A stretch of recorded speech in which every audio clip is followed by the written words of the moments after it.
తాకట్టులో ఉన్న బంగారాన్ని విడిపించి ఆ రోజు ఆన్లైన్ ధరకే కొంటుంది కొమ్మూరి గోల్డ్.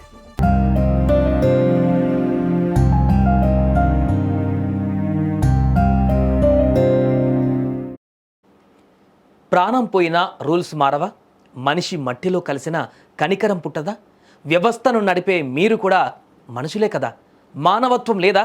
వ్యవస్థల నిర్లక్ష్యానికి, మానవత్వపు మరణానికి అద్దం పట్టిన ఒడిశా విషాదం మనందరినీ ఆలోచింపజేస్తోంది. దేశంలో వ్యవస్థలపై మరోసారి నమ్మకం కోల్పోయేలా చేసింది. కడుపు కోతతో అక్కను కోల్పోయిన ఆ తమ్ముడికి కనీసం ఆమె దాచుకున్న సొమ్మును ఇచ్చి ఆదుకోవలసిన బ్యాంకింగ్ వ్యవస్థ ఖాతాదారుడు వస్తేనే గానీ డబ్బులు ఇవ్వమంటూ మొండికేసింది. ఆ నిబంధనల గోడను బద్దలు కొట్టడానికి మనసు కలిచివేసేలా తన సోదరి అస్థిపంజరాన్ని భుజాన వేసుకొని బ్యాంకు ముందు నిలబడ్డాడు ఓ గిరిజనుడు.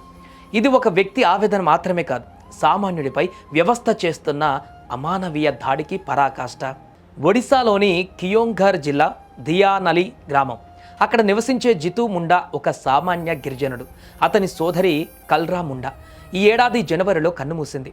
ఆమె దాచుకున్న సొమ్ము 19,300 రూపాయలు బ్యాంకులో ఉంది. ఆ డబ్బు తన అవసరాలకు అక్కెరకొస్తాయని ఆశపడ్డాడు ఆ తమ్ముడు. డెత్ సర్టిఫికేట్ పట్టుకొని కన్నీళ్లు తుడుచుకుంటూ 3 నెలలుగా బ్యాంకు చుట్టూ తిరిగాడు. కానీ ఆ ఏసీ గదుల్లో కూర్చున్న అధికారులకు కాగితాల మీద ఉన్న సంతకాలే కనిపిస్తాయి, కానీ ఎదురుగా నిలబడ్డ మనిషి కన్నీళ్లు కనిపించలేదు. డబ్బులు ఇవ్వడం కుదరదయ్యా, ఆ డబ్బు ఎవరి పేరు మీద ఉందో ఆ వ్యక్తి వస్తేనే డబ్బులు ఇస్తామంటూ తెగేసి చెప్పాడు బ్యాంక్ అధికారి. అయితే బ్యాంక్ అధికారులకు ఎలా సమాధానం చెప్పాలో ఆ అమాయకపు గిరిజనుడికి తెలియదు. చనిపోయిన వ్యక్తి ఎలా వస్తుందని ఎదిరించే ధైర్యం లేదు. దీంతో అతను ఓ కఠిన నిర్ణయం తీసుకున్నాడు. చనిపోయిన మనిషి రమ్మంటే ఎలా వస్తుందనే ఇంగిత జ్ఞానం లేని ఆ అధికారులకు తన సోదరిని భౌతికంగా చూపించడమే మార్గమని భావించాడు. ఎంతటి అమాయకత్వం అది! శ్మశానానికి వెళ్ళి మట్టిని తవ్వి తన సోదరి అస్థిపంజరాన్ని వెలికి తీశాడు.